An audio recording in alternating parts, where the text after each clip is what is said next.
Sophia जी, अब तो counting में कुछ ही घंटे बचे हैं।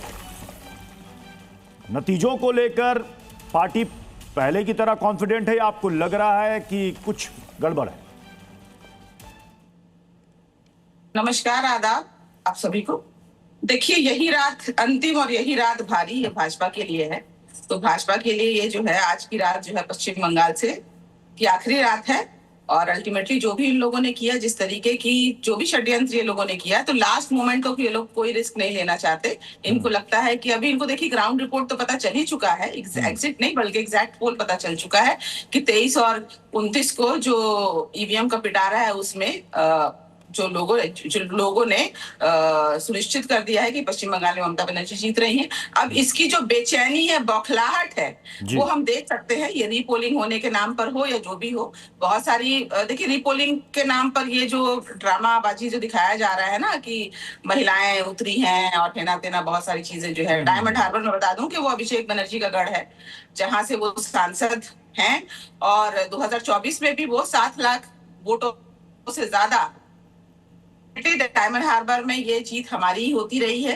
लेकिन अब इनकी बेचैनी समझ में आती है कि इन्होंने रीपोलिंग का जो ड्रामा किया, इनफैक्ट बहुत सारी चीजें जो है वो ईवीएम में गड़बड़ियां पाई गई। तो कहीं ना कहीं सवाल तो उठते हैं चुनाव आयोग की निष्पक्षता पे और कितना विश्वसनीयता। तो नतीजों तक का तो इंतजार कीजिएगा ना, नतीजों तक का तो इंतजार कीजिएगा ना। नतीजे आपके अगर पक्ष में आ जाएंगे तो फिर आपको फिर बयान बदलना होगा। नहीं, बयान क्यों बदलेंगे? बिल्कुल नहीं। ये ऐसा नहीं है कि कुछ नया है।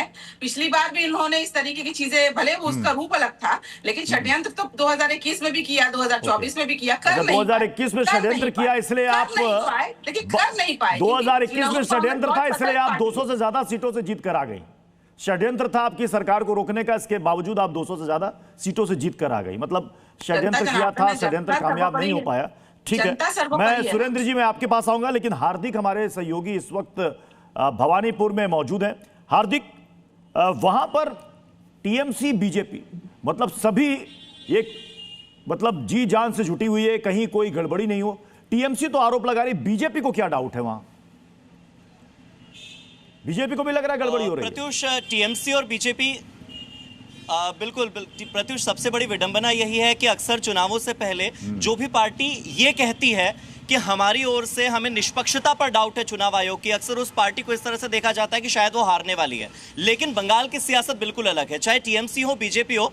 थोड़ी देर पहले शुभेंदु अधिकारी ने भी 3 स्क्रीनशॉट शेयर किए। उन्होंने भी कहीं ना कहीं लिखा कि उन्हें भी निष्पक्षता पर अभी भी प्रश्न चिन्ह है। और टीएमसी भी सुबह से, मैं अभी भवानीपुर विधानसभा सीट यानी ममता बनर्जी और शुभेंदु अधिकारी के वोट जो ईवीएम जो यहाँ पर कैद है उसके ठीक 100 मीटर की दूरी पर मौजूद हूं। और यहाँ पर टीएमसी के जितने कार्यकर्ता हैं, जितने समर्थक हैं, बड़ी संख्या में मौजूद हैं। सुबह से पहरा दे रहे हैं, एक एक गाड़ी को चेक कर रहे हैं, एक एक व्यक्ति को चेक कर रहे हैं।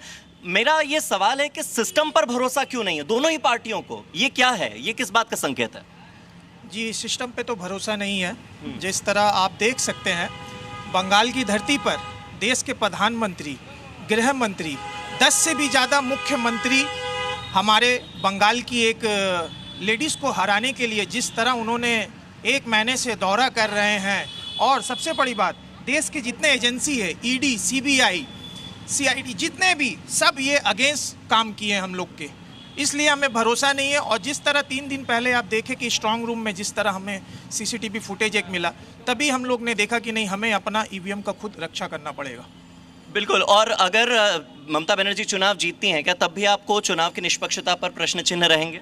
ममता बनर्जी चुनाव ऑलरेडी जीत चुकी है जी, ये बीजेपी भी जानती है। ठीक है, वो तो कल पता लगेगा 16-17 घंटे बाद, लेकिन फिर भी अगर वो जीतती हैं, क्या तब भी निष्पक्षता पर प्रश्न? ठीक है, मैं हार्दिक आपके पास लौट कर आऊंगा। ईवीएम टेम्परिंग का भी कोशिश हुआ है आपको